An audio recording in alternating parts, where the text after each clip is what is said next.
Good evening friends, जय हिंद। मैं अमर फिर से आपके अपने चैनल लाइव स्टडीज में हार्दिक स्वागत करता हूं। जैसा कि अभी तक आपने देखा, मेरा हिस्ट्री का वीडियो आपने देखा होगा। हिस्ट्री में हमने हुमायूं तक कराया था, फिर संविधान के 3 वीडियो, फिर यूपी स्पेशल, बाकी आपको मैथ की सीरीज मिली रही है। ऐसे ही आपको सारे सब्जेक्ट मिलेंगे हमारे चैनल पे। आप बिल्कुल परेशान ना होइए, बस हमारा साथ देते रहिए, हमारे साथ लगे रहिए। हम आपके साथ हमेशा ऐसे ही खड़े रहेंगे। जैसा कि कुछ बच्चों की डिमांड थी, जैसे जियोग्राफी के लिए, तो आज यह वीडियो जियोग्राफी का होगा, भूगोल का होगा। इसमें हम लोग देखेंगे जियोग्राफी में क्या देखेंगे। जियोग्राफी में सबसे ज्यादा जो बारीक चीज होती है, जो बच्चों को पढ़ने में परेशानी होती है, नदी। अगर आपने देखा होगा, महेश बर्णवाल की भी बुक उठाई होगी, तो नदी ना मैपिंग उसमें नहीं दिया है, केवल ऐसे एक आपको थ्योरेटिकल दे दिया गया है, उसमें थ्योरी जैसा दे दिया, कहीं मैप का कुछ यूज नहीं किया। तो आप यहाँ पे पूरे ध्यान से नदी और नदी में अब आगे देखें, गंगा नदी के बारे में आज बात करेंगे। किस नदी के बारे में? गंगा नदी। और यहाँ पे सारी चीजें बातें करेंगे कि आखिर गंगा का जो पानी होता है इतना स्वच्छ क्यों होता है, आखिर उसमें कीड़े क्यों नहीं पाए जाते हैं, बाकी नदियों के साथ ऐसा क्यों नहीं होता है, क्यों सिंधु नदी में ऐसा नहीं होता है, ब्रह्मपुत्र नदी इसे पवित्र नदी माना गया और इसमें इसका पानी काफी स्वच्छ होता है, क्या इसके पीछे रीजन है, सब कुछ इस वीडियो में देखेंगे। तो चलिए नजरें जमा के रखिएगा, मैं आपके सामने प्रस्तुत कर रहा हूं रिवर। क्या? रिवर यानी कि हिंदी में नदी। सबसे पहला the first question arise here कि व्हाट इज रिवर। मतलब पहला क्वेश्चन यही उठता है कि रिवर क्या है, नदी क्या है। तो देखिए क्या होता है, बहते हुए जल की प्राकृतिक धारा। मतलब कहने का मतलब प्राकृतिक धारा का जो बहता हुआ जो जल है वही नदी कहलाता है। मैंने वर्ड क्या यूज किया? मैंने वर्ड यूज किया प्राकृतिक धारा। अगर मैं यह वर्ड यूज ना करूं प्राकृतिक धारा, तो क्या यह नदी का डिफिनीशन होगा? क्या यह नदी की परिभाषा होगी? तो देखो दोस्तों, अगर मैं प्राकृतिक धारा का अगर वर्ड यूज ना करूं तो वो डेफिनेशन आपका बहता हुआ जल अगर केवल मैं बोलूं, प्राकृतिक धारा अगर ना बोलूं, तो वो डिफिनेशन हो जाएगा कैनल का, नहर का। ठीक।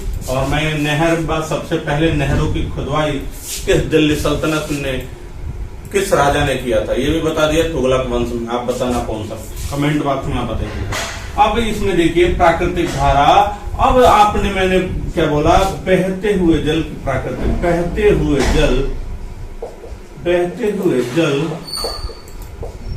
प्राकृतिक धारा, ये हमारी नदी कहलाती है। अगर मैं वर्ड प्राकृतिक धारा हटा दूं तो वो नहर का डिफिनीशन हो जाएगा।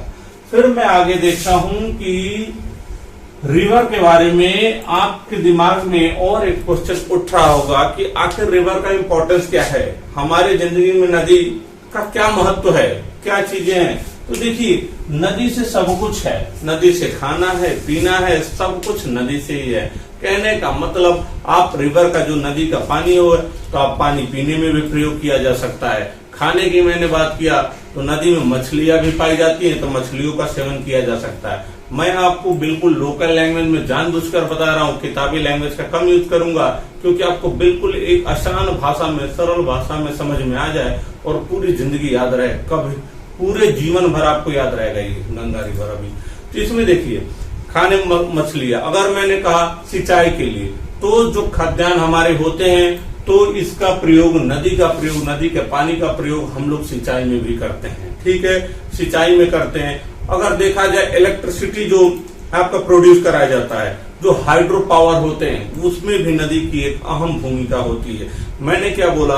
पानी पीने में, अगर खाने में देखा जाए एडिबल फूड्स यानी कि फिशेज जो होती हैं जिसमें खाने में यूज होती हैं। मैंने सिंचाई में बोला, सिंचाई में इसका बिल्कुल रिवर का यूज होता है। रिवर के जो नदी का पानी उसका प्रयोग होता है। हाइड्रो इलेक्ट्रिक पावर में इसका एक अहम रोल प्ले होता है।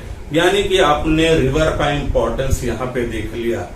एक दो चीज और अगर हम देखेंगे, अगर मैंने सिंचाई की बात, तो याद रखिएगा सबसे ज्यादा जो जलोढ़ मृदा, चलिए मृदा में आपको जो आर्थिक भूगोल जो मैं बताऊंगा तब ये बताऊंगा आपको जलोढ़ मृदा के बारे में, लेवल साइल के बारे में पूरा अच्छे से। तो ये आपने रिवर के बारे में देख लिया। अब मैं बिना समय गवाए आता हूं सीधे किस रिवर पर, गंगा रिवर पर। किस पे, गंगा रिवर पर।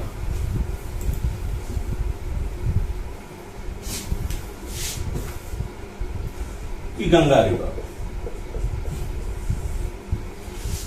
गंगा रिवर की मैंने बात किया, गंगा नदी की मैंने बात की। तो गंगा नदी में अगर हम लोगों ने देखा, अभी मैंने ये वीडियो शुरू होने से पहले बताया था कि गंगा नदी के बारे में आखिर इसका हमेशा आपने देखा पवित्र जल माना जाता है और इसमें मतलब आपके कीड़े नहीं पड़ते हैं, पवित्र जल है, काफी प्यूरिफाई इसमें हमेशा।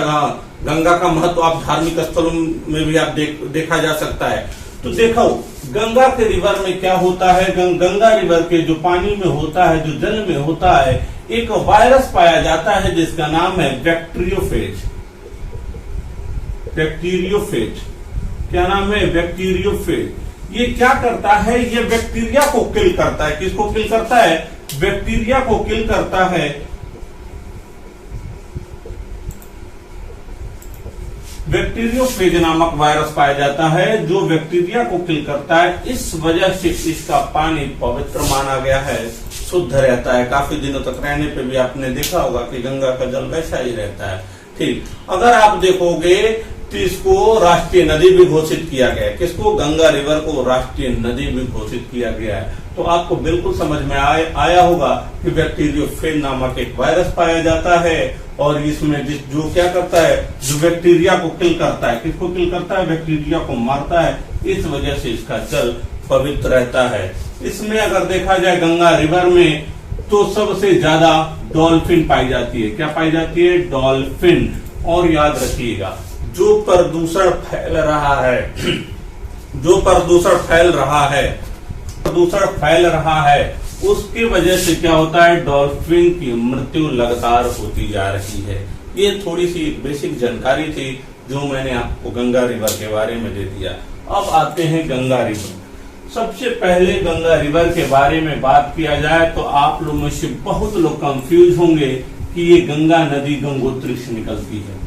आप में से लगभग 50% लोगों को ये पता होगा कि गंगा रिवर, 50 से अधिक भी कहा जा सकता है कि गंगा रिवर कहाँ से निकलती है हमारी, तो गंगोत्री से निकलती है। ये आपके सारे भ्रम दूर करने के लिए मैं आपके सामने खड़ा हूं। तो आते हैं टॉपिक पे, अब थोड़ा आराम से चलेंगे। देखिए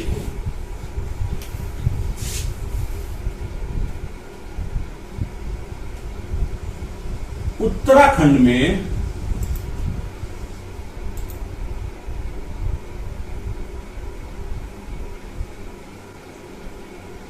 एक नदी निकलती है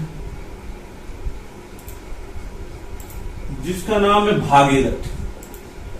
उत्तराखंड में कौन सी नदी निकलती है, भागीरथ। ये कहां से निकलती है, गंगोत्री ग्लेशियर से। किस ग्लेशियर से, गंगोत्री ग्लेशियर से। आप लोग को दिखाई दे रहा होगा, गंगोत्री ग्लेशियर से भागीरथी नदी एक निकलती है गंगोत्री ग्लेशियर से। एक नदी उसी के पैरेलल में अगर देखा जाए तो एक यहाँ पे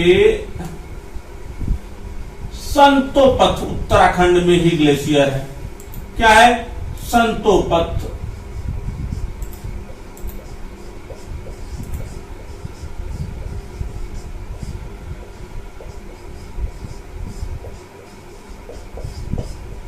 मैंने बोला कि उत्तराखंड में गंगोत्री ग्लेशियर मौजूद है, वहां से भागीरथ नामक एक नदी निकलती है। उसी के समानांतर एक संतोपथ ग्लेशियर है और वहां से एक नदी निकलती है जो दक्षिण में आती है। मतलब वही अगर ईस्ट वेस्ट, ये तो मैंने बताया था, ये दक्षिण में आती है और ये क्या करती है, भागीरथ से मिल जाती है।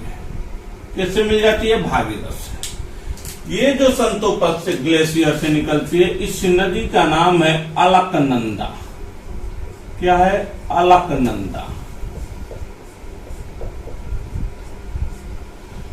गंगोत्री ग्लेशियर से कौन सी नदी निकली, देखिए मैं यहां से शुरुआत किया हूं क्योंकि ये नदी यहां से निकलते हुए पूरा बोर्ड भर ये नदी चलेगी आपकी। गंगोत्री ग्लेशियर से कौन सी नदी निकली, भागीरथ।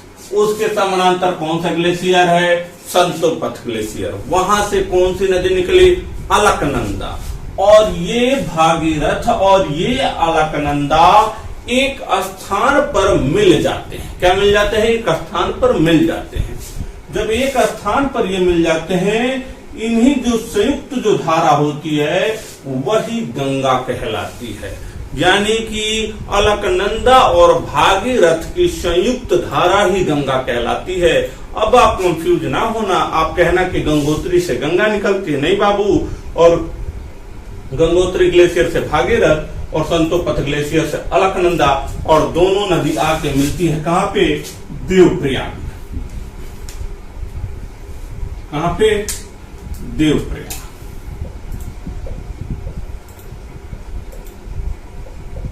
देवप्रयाग में दोनों नदी।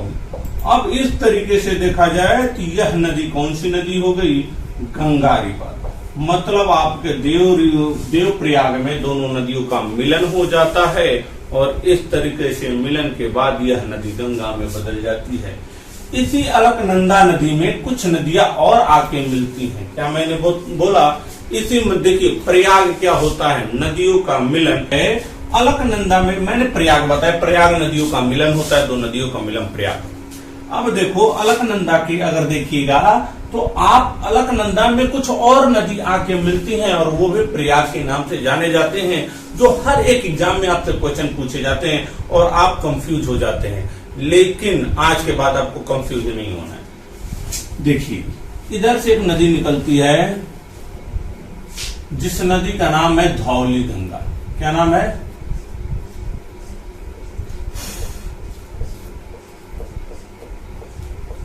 एक धौली गंगा नदी निकलती है, और ये आके अलकनंदा में मिल जाती है, और ये जहां पे मिलती है इसको क्या बोलते हैं? विष्णु प्रयाग। क्या बोलते हैं? विष्णु प्रयाग। मैंने बोला धौली गंगा अलकनंदा में मिल जाती है, वहां पे जहां पे मिलती है वहां पे विष्णु प्रयाग। एक नदी उसके नीचे आती है और ये मिल जाती है अलकनंदा में। जो नदी मिलती है वो मिलती है नंदाकिनी। नंदाकिनी, ध्यान रखना, मंदाकिनी नहीं बोल रहा हूं, नंदाकिनी है। मंदाकिनी अभी दूसरे जगह से आएगी, ठीक है, और दूसरे जगह मिलेगी। नंदाकिनी मैंने बोला, और नंदाकिनी न से नंद और ऐसे नंद प्रयाग जहां मिलता है उसे क्या बोलते हैं? नंद प्रयाग। नंद प्रयाग अभी बिल्कुल आपको समझ में। फिर एक नदी जैसे आती है और ये आपका मिल जाती है, ये नदी है पिंडर नदी। कौन सी नदी? पिंडर नदी। और ये आपकी नदी जो मिलती है ये कहां पे मिलती है? कर्णप्रयाग। कुल कितने प्रयाग हो गए? अभी तक 4 प्रयाग हो गए। इधर से एक नदी निकलती है जो नदी मंदाकिनी कहलाती है, और ये आके मिलती है कहा? रुद्रप्रयाग। ये नदी जो है मंदाकिनी है। कौन सी? मंदाकिनी। और ये कहां मिलती है? रुद्रप्रयाग।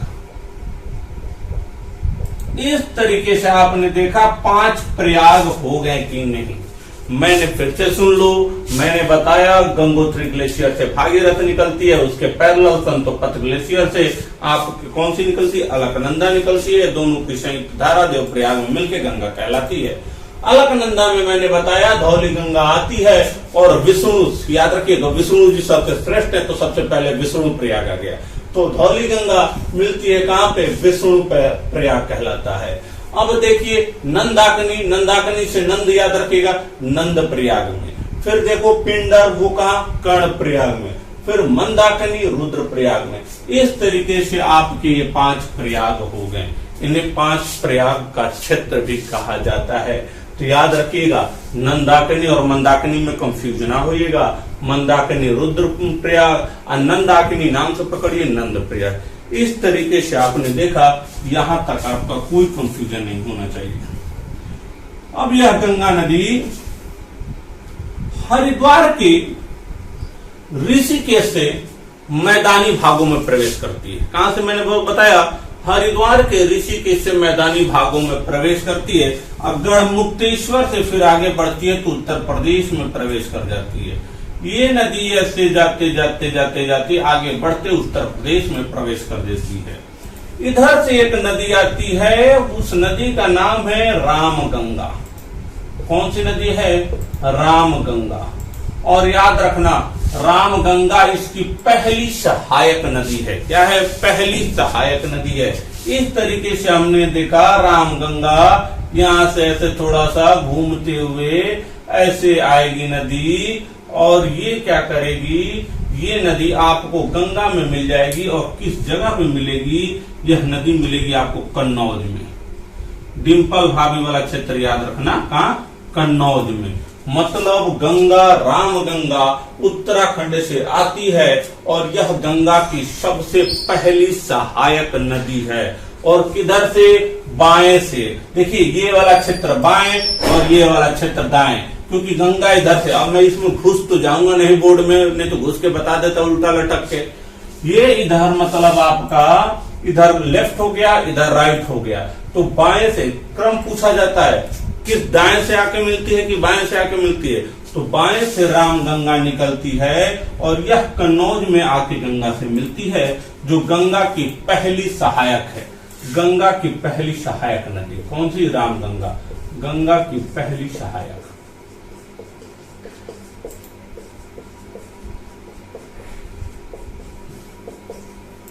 अब देखिए, ये जो रामगंगा है ये आपका बिजनौर से उत्तर प्रदेश में प्रवेश करती है। कहां से? बिजनौर। बिजनौर में एग्जैक्ट लोकेशन देखा जाए तो कालागढ़ से। कहां से? कालागढ़ से। बिजनौर के कालागढ़ से उत्तर प्रदेश में प्रवेश करते हुए कन्नौज में आकर गंगा से मिल जाती है। इस तरीके से आपने देखा कि इसकी पहली सहायक नदी कौन सी है? रामगंगा नदी। देखिए नदी दो होती है, एक सहायक नदी और एक वितरिका। मतलब आप एक ट्रिब्यूटरी हो गई सहायक नदी और एक वितरिका, मतलब इससे अलग होती है, एक आके मिलती है। ठीक है, होता है ना, दर्द दिलों के कम हो जाते, मैं और तुम जब हम हो जाते। तो बिल्कुल यहाँ पे मैं और तुम हम हो गए, रामगंगा आके मिल गई। किससे? कन्नौज से। राम तेरी गंगा मैली होगी, गाना सुना होगा शायद आप लोग। अब यह आगे बढ़ती है, कन्नौज से आगे बढ़ते हुए जाती है, तब तक क्या होता है, इसके अगर देखा जाए यही उत्तराखंड में एक बंदरपुछ की चोटी है। कौन सी चोटी है? बंदरपुछ की चोटी। और यहीं पे ग्लेशियर है, जिस ग्लेशियर का नाम है यमुनेत्री ग्लेशियर। कौन सी ग्लेशियर? यमुनेत्री ग्लेशियर। इस यमुनेत्री ग्लेशियर से निकलती है और सब देखिए गंगा के पैरेलल सबसे लार्जेस्ट रिवर है, और इस नदी का नाम है यमुना रिवर। कौन सा रिवर? यमुना रिवर। और यह नदी आपका जाकर मिल जाती है कहां पे? प्रयागराज। कहां मिल जाती है? प्रयागराज में, मतलब इलाहाबाद। प्रयागराज में यह नदी मिल जाती है। यह कौन सी नदी है? यमुना नदी। गंगा की कुल लंबाई कितनी है? 25-25 याद रख लेना, 25-25। ठीक, गंगा की कुल किलोमीटर 25-25। और याद रख लेना एक दो चीज, गंगा कितने स्टेट से होके जाती है? तो गंगा 5 स्टेट से। आप झारखंड का नाम शायद भूल जाते। ग्लेशियर से यमुना रिवर निकलती है। एक बार जैसे देखिए, यमुनेत्री ग्लेशियर से कौन सी नदी? यमुना नदी। और मैंने ये बताया था कि रामगंगा नदी जो गंगा की सबसे पहली सहायक नदी होती है, जो बाएं से आके मिलती है, और ये क्या करती है? यमुना दाएं से आके मिलती है। और यह जो मिलती है ये सबसे इसके साथ एक लार्जेस्ट डिस्टेंस कवर करती है। आप मैप के थ्रू बिल्कुल देख सकते हैं। मैं यहां से लाया गंगोत्री ग्लेशियर से, उसी के समानांतर आप देखे हैं इसके पश्चिम में यमुनेत्री ग्लेशियर, और इतनी बड़ी दूरी तय करते हुए कहां आके मिल जाती है? प्रयागराज में। अब देखिए इधर एमपी से कुछ नदियां आती हैं और मिल जाती हैं यमुना में। एमपी से कौन कौन सी नदी आती है? एक एमपी से देखा जाए तो यहाँ पे है जनापाऊ की पहाड़ियां। कौन सी पहाड़ियां? जनापाऊ की पहाड़ियां, जनापाऊ पहाड़ी। और इस जनापाऊ पहाड़ी से एक नदी निकलती है और यह आके मिल जाती है गंगा में, और सॉरी यमुना में। और इस नदी का नाम है क्या? चंबल। कौन सी नदी? चंबल नदी। फिर इसी के समानांतर एक काकानाडी की पहाड़ी है और यहां से एक नदी निकलती है, क्षिप्रा। कौन सी नदी? क्षिप्रा। एक चीज ध्यान दीजिएगा, यहाँ पे मैंने बताया यह सब एमपी से नदी निकल रही है, जानापाऊ की पहाड़िया से चंबल रिवर निकल रही है, उसी के समानांतर काकानाडी के पहाड़ी से क्षिप्रा। क्षिप्रा यमुना की सहायक नहीं है बच्चा, क्षिप्रा किसकी सहायक है? चंबल की सहायक है। और यह चंबल रिवर आके मिल जाती है कहां पे? यमुना में इटावा, उत्तर प्रदेश के इटावा में आके मिल जाती है। कहां पे आके मिल जाती है? उत्तर प्रदेश के इटावा में आके मिल जाती है। उत्तर प्रदेश में आके इटावा में मिल जाती है। अब देखिए मैंने क्या बताया एमपी में कि जानापाऊ की पहाड़ियां, चंबल रिवर, काकीनाडा, क्षिप्रा। क्षिप्रा आके कहा मिल जा रही है? इटावा में आके मिल जा रही है। और यही क्षिप्रा नदी के किनारे उज्जैन है और उज्जैन में कुंभ का मेला लगता है। आपने देखा प्रयागराज में, आपने देखा तो यहाँ पे आपको कुंभ का मेला लगेगा। गोदावरी नदी नासिक में आपको कुंभ का मेला लगेगा। क्षिप्रा नदी के किनारे कुंभ का मेला लगेगा। कुंभ का मेला और अच्छे से मैं बताऊंगा बाद में। ये देखिए, अब देखो यहां से अगर आप इधर से देखोगे, इटावा में मिल गया कौन? यमुना में मिल जाती है चंबल रिवर। चंबल रिवर अगर देखा जाए चंबल रिवर के बारे में, तो चंबल रिवर में क्या होता है? क्या बहुत सारे घड़ियाल पाए जाते हैं। क्या पाए जाते हैं? घड़ियाल पाए जाते हैं। चंबल रिवर में बहुत सारे घड़ियाल पाए जाते हैं। और चंबल रिवर क्या करता है? बहुत ही भयंकर अपर्धन करता है। अपर्धन दो प्रकार का होता है। अपर्धन एक नालीदार अपर्धन होता है और एक परतदार अपर्धन होता है। अपर्धन दो प्रकार का मैंने बताया और चंबल नदी भयंकर अपर्धन करते हैं। अपर्धन इस दो प्रकार का, एक होता है अपर्धन आपका नालीदार अपर्धन। कौन सा? नालीदार अपर्धन। और दूसरा परतदार अपर्धन। अपर्धन कितने प्रकार के? अपर्धन दो प्रकार के, नालीदार अपर्धन, परतदार अपर्धन। सबसे ज्यादा भारत में किस टाइप के अपर्धन देखने को मिलते हैं? नालीदार अपर्धन। और यही नालीदार अपर्धन ज्यादा करती है कौन सी नदी? चंबल नदी। और इसी नालीदार जो अपर्धन हो जाता है और यह निर्माण करता है किसका? बीहड़ का। किसका? बीहड़ का। और पान सिंह तोमर मूवी देखा है ना? बीहड़ में कौन रहता है? बीहड़ में बागी रहते हैं। और इसी बीहड़ की बात करता है बागी। और यह बीहड़ कौन बनाता है? चंबल नदी। चंबल नदी भयंकर अपर्धन करती है। अपर्धन दो प्रकार का होता है, नालीदार अपर्धन, परतदार अपर्धन। सबसे ज्यादा भारत में किस टाइप का अपर्धन? दो टाइप के सबसे ज्यादा भारत में नालीदार अपर्धन होता है। और इसी अपर्धन में बीहड़ का निर्माण करती है। चंबल नदी के बारे में खास बात है, यहाँ पे मगरमच्छ नहीं बोला, मगरमच्छ की भांति होते हैं कौन? घड़ियाल पाए जाते हैं। इस तरीके से आपने ये चीजें कहा। इधर है विंध्या पर्वत। कौन सा पर्वत? विंध्या पर्वत। हमारे भाई का नाम है विंध्यवासिनी, उसी से विंध्या मुझे याद है, आप भी याद कर लेना। विंध्या पर्वत। और विंध्या पर्वत से एक नदी निकलती है जिस नदी का नाम है बेतवा। कौन सी नदी? बेतवा। और यह बेतवा नदी कहाँ आके मिल जाती है? यह बेतवा नदी आपका आके मिलती है हमीरपुर। कहाँ मिलती है? हमीरपुर में। उत्तर प्रदेश में एक जगह है हमीरपुर। यह बेतवा नदी आके कहाँ मिलती है? हमीरपुर में यह बेतवा नदी मिल जाती है। इस तरीका से आपने देखा, इटावा में चंबल नदी मिल गई, बेतवा नदी कहाँ मिल गई? हमीरपुर में। और इधर आपका एक कैमूर की पहाड़ी है। कौन सी पहाड़ी? कैमूर की पहाड़ी।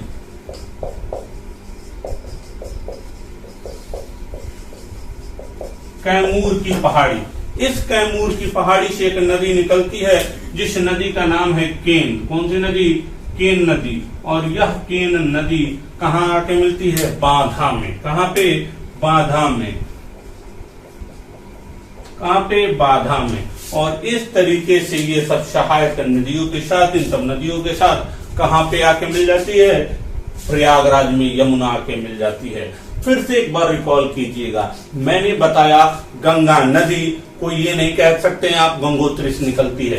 गंगोत्री ग्लेशियर है, ग्लेशियर मतलब कि बर्फ का एक बड़ा भाग, बड़ा हिस्सा पिघलता है, पिघलेगा तो जल निकलेगा। नदी एक प्राकृतिक धारा है, ना कि टेबल चलाया गया, ना कि खुदाई हुई है, एक प्राकृतिक धारा है, इस वजह से नदी कहलाएगी। अगर ऐसे मानव द्वारा निर्मित हो तो नहर हो जाएगा। अब देखो गंगोत्री ग्लेशियर, भागीरथ नदी निकलती है, संतोपथ ग्लेशियर से अलकनंदा निकलती है। कौन कौन सी निकलती है? अलकनंदा निकलती है यहाँ से भागीरथ, और दोनों की संयुक्त धारा कौन सा? देवप्रयाग। और देवप्रयाग में दोनों की संयुक्त धारा मिल जाती है और गंगा कहलाती है। मैंने फिर से बताया अलकनंदा में धौली गंगा आके मिलती है, कहाँ पे? विष्णु प्रयाग में। कहाँ पे? विष्णु प्रयाग में मिलती है। उसके नीचे से नंदाकिनी कहाँ आके मिलती है? नंद प्रयाग में। उसके नीचे से पिंडर आके कहाँ मिलती है? कर्ण प्रयाग में। उसके बाद मंदाकिनी आके कहाँ मिलती है? रुद्र प्रयाग में। और यह सब क्षेत्रों को क्या कहा जाता है? पंच प्रयाग। 5 प्रयाग हुए कि नहीं? देव प्रयाग, विष्णु प्रयाग, नंद प्रयाग, कर्ण प्रयाग, रुद्र प्रयाग। इस तरीके से यहाँ से गंगा आगे बढ़ती है, और जब गंगा आगे बढ़ती है तो ऊपर से उत्तराखंड से एक नदी आती है, कौन सी? राम गंगा। और यह राम गंगा यू टर्न लेते हुए उत्तर प्रदेश के बिजनौर के इजेक्ट प्लेस कालागढ़ से उत्तर प्रदेश में प्रवेश करती है, और गंगा में आके कहा मिल जाती है? कन्नौज नामक स्थान पर। डिम्पल भाभी वाला संसदीय क्षेत्र याद रखिएगा, और को ऐसे याद रहेगा, ठीक है, और कहीं ना जाना। कन्नौज वाले क्षेत्र पे, ठीक, यहाँ से क्या हो जाता है? आके यहाँ पे कन्नौज में मिल जाती है कौन सी? राम गंगा। इस प्रकार से हमने देखा कि यह राम गंगा गंगा की सबसे पहली सहायक नदी होती है, जो बाएं तरफ से आती है, और किसमें कहाँ पे आकर मिलती है? कन्नौज में, ध्यान रखना। फिर इधर से मैंने बताया कि यमुनोत्री बंदर पुछ की चोटी से यमुनोत्री ग्लेशियर से यमुना नदी निकलती है, और यह यमुना नदी आकर कहाँ मिलती है? प्रयागराज में, जो सबसे गंगा के साथ लार्जेस्ट डिस्टेंस कवर कर रही है। एक चीज और, एमपी से कुछ नदियां किस में मिलेंगी? यमुना में मिलेंगी। जनापाऊ की पहाड़ी, कौन सी पहाड़ी? जनापाऊ की पहाड़ी से निकलती है चंबल, उसी के बराबर में काकीनाडा की पहाड़ी है, वहां से निकलती है छिप्रा, और छिप्रा किनारे उज्जैन, जहाँ पे कुंभ मेला लगता है। अब मैंने बताया कि ये छिप्रा आग कहाँ मिल जाती है? किसमें? चंबल में। और दोनों की संयुक्त धारा आके कहाँ मिल जाती है? यमुना से इटावा में, मुलायम सिंह वाला क्षेत्र, कौन सा? इटावा में। इस तरीके से देखा जाए फिर विंध्या पर्वत, विंध्या पर्वत से कौन सी नदी निकलेगी? बेतवा। बेतवा से कहा जाके मिलेगी? यमुना में हमीरपुर। कहा? हमीरपुर। इधर देखेंगे कैमूर की पहाड़ी से कौन सी नदी? केन। कहाँ पे? बाघामीर। इस तरीके से संयुक्त धारा के साथ कहा मिल जाएगी? प्रयागराज। आई होप सो कि अभी तक मैं जितना बताया हूँ, अभी तक आपको कोई भी दिक्कत नहीं आ रही होगी। बहुत ध्यान से देखिएगा, मैप को बनाइएगा, अपने लैंग्वेज में सब कुछ लिख दीजिएगा, ठीक है। इसमें कोई बहुत सी लैंग्वेज बनाने की जरूरत नहीं है, आपको जिस लैंग्वेज में समझ में आए, जिस लैंग्वेज में मैंने कहने के एक सूटेबल लैंग्वेज में ऐसे रफली आप लिखिएगा, लिखने का प्रयास कीजिए। अब यह क्या होता है, जो प्रयागराज से आगे नदी बढ़ती है, कौन सी नदी? गंगा नदी। रटने से नहीं होगा, आप समझने का प्रयास करो। और याद रखिएगा, सारी क्षमताएं आपके अंदर है, खुद को कमजोर ना समझिए, अपनी क्षमता को पहचानिए, और सही बता रहे, सफलता आपका इंतजार करे। बस एक छोटा सा प्रयास करके देखिए, सब आपकी सारी मनोकामनाएं पूर्ण होगी, यही ईश्वर से हमारी कामना है। प्रयागराज, इधर से अगर देखा जाए तो प्रयागराज अब हमारे जिले की तरफ पहुंचने वाली है नदी। अब गाजीपुर तक आ गई, गाजीपुर के बाद बलिया पहुंच जाएगी। अब देखिए, एक जगह है गाजीपुर उत्तर प्रदेश में, कौन सी जगह? गाजीपुर। और इस गाजीपुर में एक नदी इधर से आती है, जो मैदानी भाग से आती है। किधर से आती है? मैदानी भाग। अभी तक आपने जितना देखा उधर पहाड़ी वाले भाग से आते हैं और सब आके मिलते हैं। अब देखो मैदानी भाग से, और यह नदी जो होती है पीलीभीत, उत्तर प्रदेश में एक जगह है, कौन सी जगह? पीलीभीत। और यह पीलीभीत से एक नदी निकलती है, पीलीभीत के फुल्लर झील से। किससे?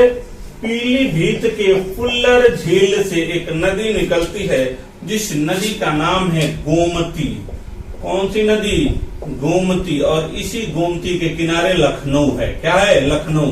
और यह गोमती नदी आती है और उत्तर प्रदेश के गंगा में कहां पे मिल जाती है?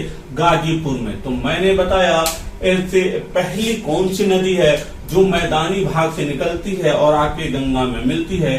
तो पीलीभीत मैदानी क्षेत्र है। यहाँ पे एक झील है फुल्लर झील, कई बार एग्जाम में आया फुल्लर झील कहाँ है? पीलीभीत। फुल्लर झील से कौन सी नदी निकलती है? गोमती। और गोमती नदी आके कहाँ मिलती है? गाजीपुर में। उत्तर प्रदेश के कहाँ मिलती है? गाजीपुर में। तो अभी तक कोई कंफ्यूजन?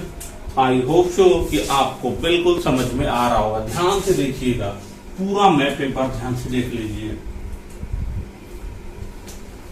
कोई भी आपको कंफ्यूजन नहीं होगा। और एक बार आप अपने मैथ से ऐसे बनाइएगा, अपने रफ वर्क में काम कीजिएगा,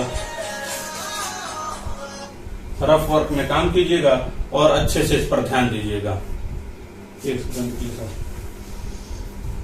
अब देखिए मैंने ये बताया, एक बार ध्यान दीजिएगा। और हम लोग ने कहां तक पहुंच गया? गाजीपुर। और गाजीपुर से उसके बाद देखा जाए तो बलिया, और बलिया से यह उत्तर प्रदेश को छोड़ देती है। मतलब बलिया से क्या करती है? उत्तर प्रदेश। क्वेश्चन आएगा कि उत्तर प्रदेश के कुल कितने जिलों से गंगा होकर गुजरती है? तो 28 जिलों से होकर गुजरती है। कितने जिलों से? 28 जिलों से होकर मतलब गंगा आपकी गुजरती है। तो ये सब चीजें याद रखिएगा। गंगा सबसे ज्यादा प्रदूषित कहाँ होती है? तो कानपुर में प्रदूषित होती है। ये आपको मैं यूपी स्पेशल में और भी अच्छे से यूपी स्पेशल में अलग से बताऊंगा, जब यूपी स्पेशल बताऊंगा तो। लेकिन यहाँ तक ध्यान दीजिएगा। एक चीज और उसके लिए मैं क्षमा चाहता हूँ कि ये थोड़ा सा बोर्ड मुझे छोटा लग जा रहा है और कुछ डिस्टर्बेंस के कारण ये आप थोड़ा यहाँ तक देखिएगा। मैं सोचा था इसे पूरा कंप्लीट करा दूंगा, लेकिन कुछ अब क्या बताया जाए, कुछ दिक्कतों के कारण यहाँ तक गाजीपुर तक आप ध्यान रखिएगा। इसे स्क्रीनशॉट ले लीजिएगा। आगे मैं बस अभी तुरंत कुछ देर बाद इसका नेक्स्ट वीडियो बना दूंगा और तुरंत आपको वो भी वीडियो सारे मिल जाएंगे। इससे आगे मतलब गाजीपुर तक आपको कोई कंफ्यूजन नहीं होना चाहिए। प्रयागराज तक हो ही गया, उसके बाद आगे गाजीपुर, फिर बलिया से छोड़ देगी, फिर पटना में आएगी और पटना में एक नदी मिलेगी, इससे सोन नदी। कौन सी नदी मिलेगी? सोन नदी। और यही सोन नदी देखिए जब तक हो जाता है, जब तक जहां तक जाता है मैं ले चलता हूँ, ठीक है। अगर बोर्ड से बाहर नदी निकल जाए तो इसमें हमारी कोई गलती नहीं है, ठीक। अब देखिए ये बलिया से छोड़ देती है, इसे कहां से? बलिया से छोड़ देती है। इधर अब आती है पटना, और पटना में क्या होता है? यहाँ पे एक पहाड़ी है अमरकंटक की पहाड़ी। कौन सी पहाड़ी? अमरकंटक की पहाड़ी। यहाँ पे एक पहाड़ी है अमरकंटक। अमरकंटक की पहाड़ी से एक नदी निकलती है और यह नदी क्या करती है? वो कहलाती है सोन नदी। कौन सी नदी? सोन नदी।